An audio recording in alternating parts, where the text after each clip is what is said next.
Pernahkah kalian melihat sebuah manekin yang posisinya berubah sendiri saat tidak ada siapa-siapa? Awalnya mungkin terdengar sepele hanya perasaan, atau mungkin ada orang lain yang memindahkannya.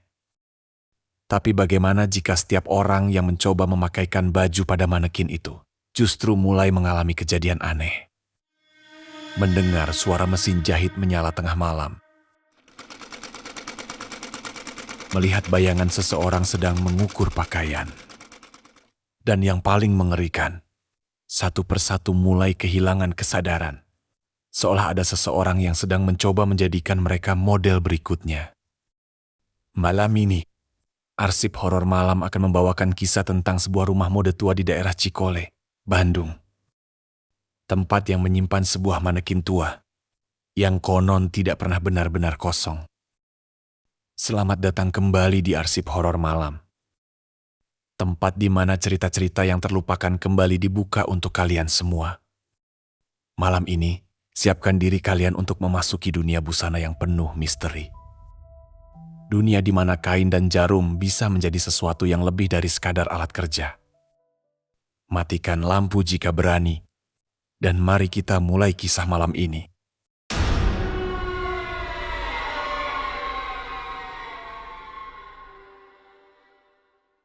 Di tahun 1968, kawasan Cikole yang saat itu masih dipenuhi bangunan kolonial tua. Berdiri sebuah rumah mode bernama Melati Fashion House. Pemiliknya adalah seorang perancang busana terkenal bernama Pak Darmawan. Orang-orang mengenalnya sebagai sosok yang perfeksionis.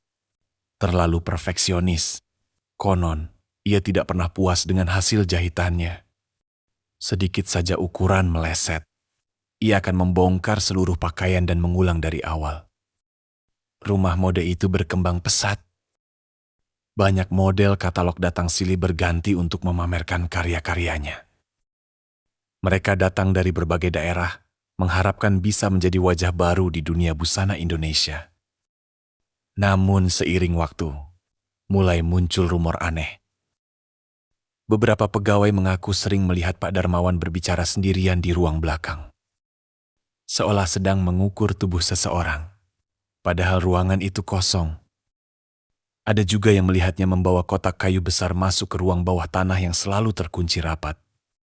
Sampai suatu hari terdengar pembicaraan di antara staf Pak Darmawan. Kau pernah lihat Pak Darmawan di ruang belakang kan? Kayaknya lagi ngomong sama orang. Bahkan aku lihat dia lagi ngukur sesuatu yang tidak kelihatan. Ya tapi kan kosong. Aku juga dengar suara dia bilang ukurannya masih kurang atau perlu diperbaiki. Belakangan ini banyak model yang datang tapi nggak pernah balik lagi loh. Ya juga, ada yang bilang mereka dapat pekerjaan di luar kota. Tapi kok nggak ada kabar sama sekali ya? Tak lama kemudian, Pak Darmawan ditemukan meninggal di ruang kerjanya. Duduk di depan mesin jahit yang masih menyala. Di mejanya terdapat koran-koran lama yang berita utamanya tentang model-model yang hilang secara misterius. Dan sejak saat itulah, kejadian-kejadian aneh mulai bermunculan. Rumah mode itu akhirnya ditutup dan ditinggalkan sendirian selama puluhan tahun. Tahun ke-2025, seorang desainer muda bernama Rani akhirnya berhasil menyewa bangunan tua tersebut. Impian besarnya adalah membuka studio busana sendiri. Sebuah mimpi yang sudah ia perjuangkan selama bertahun-tahun. Rania datang bersama adiknya yang masih kuliah, Mira. Tempatnya memang tua sih, Kak. Tapi kayak punya nuansa yang berbeda ya. Cocok buat foto produk kita nanti. Aku juga suka banget sama nuansa klasiknya. Kayak ada cerita yang ingin diceritakan dari setiap sudut ruangan. Kamu lihat aja pintu kayu itu. Kayak punya jejak sesuatu yang tidak bisa dijelaskan. Mereka tidak tahu bahwa bangunan itu menyimpan sesuatu yang sudah menunggu sangat lama. Saat sedang membereskan ruangan gudang yang penuh debu, mereka menemukan sebuah manekin tua berdiri diam di pojok paling dalam. Manekin perempuan dengan gaun putih yang sudah menguning akibat usia. Wajahnya polos tanpa ekspresi, tapi bentuk tubuhnya terlihat sangat realistis. Terlalu realistis. Kulitnya bahkan terasa hangat jika disentuh. Waduh, cantik juga ya manekinnya. Kayaknya masih bisa dipakai pajangan di ruang utama. Lihat aja bentuk tubuhnya, sangat sempurna. Iya, Kak. Tapi kok rasanya kayak ada yang nggak nyaman aja ya? Seolah dia lagi ngeliat kita. Bahkan aku rasa kulitnya kayak kulit manusia beneran. Ah, kamu terlalu dramatis deh. Coba kita pindahin aja ke depan. Bisa jadi ikon studio kita nanti. Mereka lalu memindahkan manekin itu ke ruang utama studio. Dan sejak saat itu, gangguan mulai terjadi. Malam pertama mereka tinggal di studio. Rania sedang mengerjakan sketsa baru di ruang tamu ketika mendengar suara yang tidak mungkin ada. Suara mesin jahit yang berdenyut dengan ritme yang teratur. Seolah seseorang sedang bekerja dengan sangat fokus. Padahal listrik ruang produksi sudah dimatikan sejak sore hari. Saat ia mengecek dengan hati-hati, semua mesin diam. Tidak ada siapa-siapa di dalam ruangan. Namun sebuah pita ukur kayu tua tergeletak di atas meja kerja Pak Darmawan yang dulu. Masih bergoyang pelan, seolah baru saja digunakan oleh seseorang. Di dekatnya terdapat selembar kertas dengan ukuran tubuh yang dicatat dengan tangan yang goyah. Mira? Mira, bangun!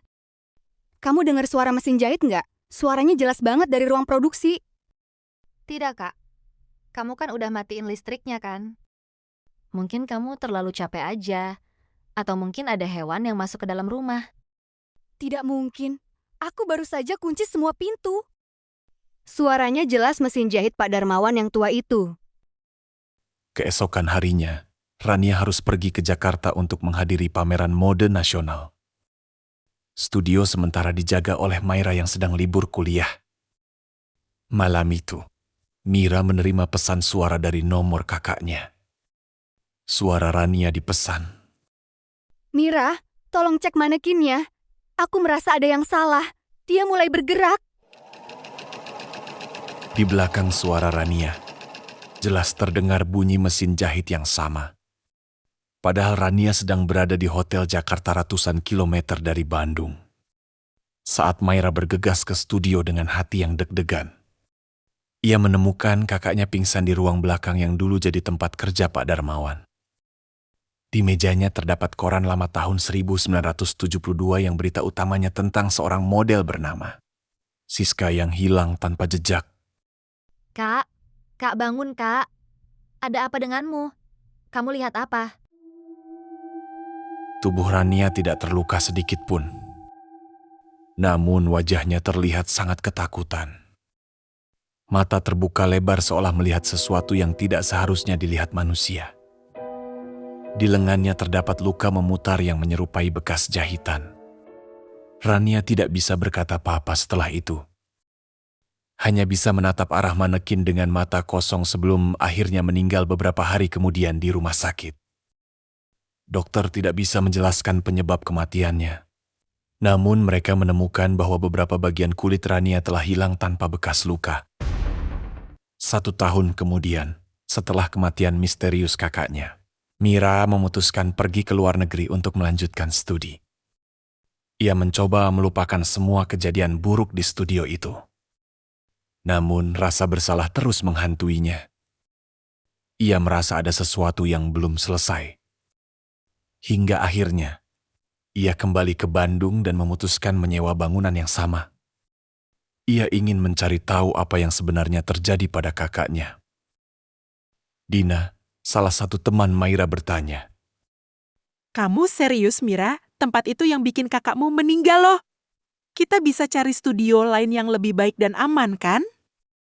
Salsa ikut menimpali. Iya kan? Malah kamu bisa kerja sama denganku di studioku aja. Jangan cari masalah sendiri deh. Aku harus tahu apa yang sebenarnya terjadi. Kalau aku tidak mencari tahu, rasa bersalah ini akan selalu ada denganku.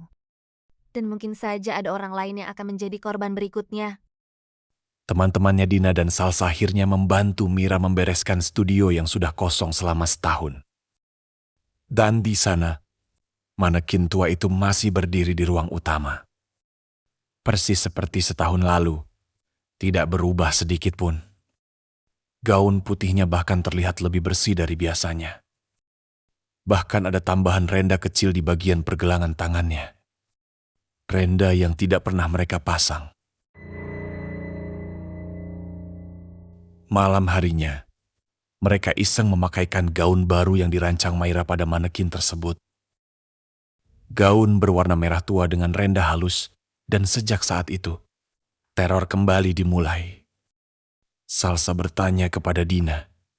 Dina, kamu pernah lihat orang di depan cermin ruang produksi? Seorang pria tua yang bawa pita ukur dan gunting besar? Enggak kok, kamu pasti salah lihat aja. Coba kita matiin lampu aja deh kalau kamu takut. Tapi aku udah lihat 2 kali. Setiap aku mau balik, dia langsung hilang. Malam ini aku bahkan lihat, dia lagi ngukur tubuh manekin itu. Salsa mulai sering melihat sosok pria tua dengan baju kerja putih membawa pita ukur. Ia selalu berdiri di depan cermin besar yang dulu digunakan Pak Darmawan untuk mengukur pakaian. Sementara itu, Dina mulai mendengar suara orang berbisik yang jelas terdengar di telinganya setiap malam. Ukurannya belum pas. Masih kurang. Harus ditambah bagian bahunya. Perlu diperbaiki. Ambil bagian dari yang baru. Bisikan itu terdengar berulang-ulang dan semakin lama semakin jelas. Beberapa hari kemudian, Salsa ditemukan dalam keadaan linglung di ruang produksi. Ia duduk di depan mesin jahit tua Pak Darmawan, menjahit kain putih yang sama berulang kali. Padahal mesin itu bahkan tidak tersambung ke listrik sama sekali. Di mejanya terdapat foto-foto lama yang sudah menguning. Foto-foto para gadis model yang pernah bekerja dengan Pak Darmawan. Setiap foto memiliki catatan tangan di bagian belakangnya. Bagian kepala sempurna. Bagian tangan cukup baik. Bagian kaki perlu diperbaiki. Karena putus asa, Mira menghubungi mantan pacarnya. Seorang kreator konten horor bernama Bayu yang sering menyelidiki tempat-tempat angker. Bayu mulai mencari sejarah bangunan tersebut melalui arsip kota Bandung dan cerita rakyat lama. Ia juga menemukan beberapa koran lama yang tertimbun di gudang belakang rumah mode. Apa yang ia temukan sangat mengejutkan dan membuat bulu kuduk berdiri. Menurut koran-koran lama tahun 1970, Pak Darmawan ternyata memiliki obsesi yang sangat dalam terhadap kesempurnaan. Ia percaya bahwa pakaian terbaik hanya bisa dibuat jika dipajang pada tubuh manusia yang sempurna. Ketika tidak menemukan model yang sesuai dengan standarnya, ia mulai melakukan hal yang keji. Sambil menunjukkan koran lama kepada Mira, Bayu berkata, Mira, aku menemukan koran-koran lama dan catatan tangan Pak Darmawan yang sangat mengerikan. Lihat ini, tahun 1970 model bernama Siska hilang. Tahun 1971 model bernama Ayu hilang. Tahun 1972 model bernama Agnes hilang. Mereka semua pernah bekerja dengan Pak Darmawan. Artinya apa? Dia melakukan apa pada mereka? Lihat buku harian ini. Ini tulisan tangan Pak Darmawan sendiri. Dia mencatat ukuran setiap bagian tubuh mereka yang dia anggap sempurna. Ada yang diambil bagian kepalanya saja. Ada yang tangan dan kakinya. Bahkan ada yang seluruh badannya. Dia kemudian menyusun bagian-bagian tubuh itu dengan tanah liat dan lilin. Lalu melapisi dengan kulit manusia yang dia ambil dari korban. Manekin yang kamu temukan itu bukan patung biasa. Mira merasa sangat tidak nyaman dan ingin segera menghancurkan manekin itu. Namun Bayu menyuruhnya bersabar. Mereka perlu menemukan semua bukti sebelum mengambil tindakan. Mereka kemudian menemukan sebuah ruang bawah tanah yang tersembunyi di bawah lantai gudang. Di sana terdapat berbagai alat jahit tua, potongan kulit yang diawetkan, dan buku harian tebal yang berisi foto-foto detail setiap korban. Foto-foto tersebut sudah kusam dan menguning akibat usia. Setiap foto menunjukkan bagian tubuh yang diambil dari para model yang hilang. Ada foto wajah yang indah tapi tanpa nyawa, foto tangan yang ramping, foto kaki yang panjang. Semua disusun rapi dengan catatan keterangan tentang kualitas bagian tubuh tersebut. Malam terakhir mereka memutuskan untuk mengakhiri semua ini. Bayu, Mira, dan Dina kembali ke studio dengan membawa alat untuk membongkar ruang belakang yang selalu terkunci. Setelah bekerja keras membongkar tembok tersembunyi yang diperkuat dengan besi, mereka menemukan sebuah ruang rahasia yang penuh dengan misteri dan bau busuk yang menusuk hidung. Di sana terdapat puluhan pola pakaian tua yang tersusun rapi. Foto-foto model dari berbagai zaman yang wajahnya sudah pudar, dan buku catatan yang berisi ukuran tubuh yang dicatat dengan teliti. Di sudut ruangan terdapat 3 manekin kecil yang belum selesai dibuat. Setiap manekin hanya memiliki sebagian tubuh saja. Saat Mira membuka salah satu buku catatan yang paling tebal, ia menemukan nama dan ukuran tubuhnya yang sudah tercatat di sana padahal dia baru datang ke studio setahun yang lalu. Bahkan ada catatan kecil di samping namanya. Model sempurna untuk karya terakhir. Pada saat itu, lampu seluruh studio tiba-tiba padam. Suara mesin jahit mulai terdengar dari segala arah lebih keras dan lebih cepat dari sebelumnya. Suara itu terdengar seperti ribuan mesin jahit yang bekerja bersamaan. Mira tiba-tiba berjalan sendiri menuju arah manekin tua di ruang utama. Matanya kosong seperti orang yang sedang dikendalikan. Di tangannya sudah terdapat pita ukur kayu tua yang dulu digunakan Pak Darmawan. Dan ia mulai mengukur tubuh manekin itu sambil menggumam pelan dengan suara yang mirip Pak Darmawan. Belum selesai, masih belum sempurna, harus diperbaiki. Ambil bagian dari yang baru. Ambil wajahnya, ambil tangannya, agar menjadi sempurna. Bayu dan Dina berusaha menyadarkan Maira dengan segala cara. Memanggil namanya, menusuk wajahnya dengan air tawar, bahkan membacakan doa. Sementara suara mesin jahit semakin keras hingga hampir tidak bisa terdengar suara lain. Manekin tua itu mulai bergerak perlahan. Tangannya mulai mengangkat seperti ingin menyentuh Mira. Di bagian leher manekin, muncul jahitan yang mulai terbuka perlahan, mengungkapkan sesuatu yang berwarna merah gelap di dalamnya. Sampai akhirnya Bayu mengambil palu darurat yang ada di gudang dan dengan sekuat tenaga merobohkan manekin tua tersebut. Saat manekin jatuh ke lantai dan pecah menjadi beberapa bagian, semua suara mendadak berhenti. Seketika sangat sunyi. Dari dalam tubuh manekin yang pecah itu keluar berbagai bagian tubuh manusia yang sudah diawetkan selama puluhan tahun. Wajah yang masih utuh, tangan yang ramping, bahkan rambut hitam yang masih panjang. Mira segera sadar dan menangis melihat apa yang terjadi. Dan untuk pertama kalinya sejak lama, bangunan itu terasa kosong. Benar-benar kosong. Beberapa bulan kemudian, studio tersebut resmi ditutup.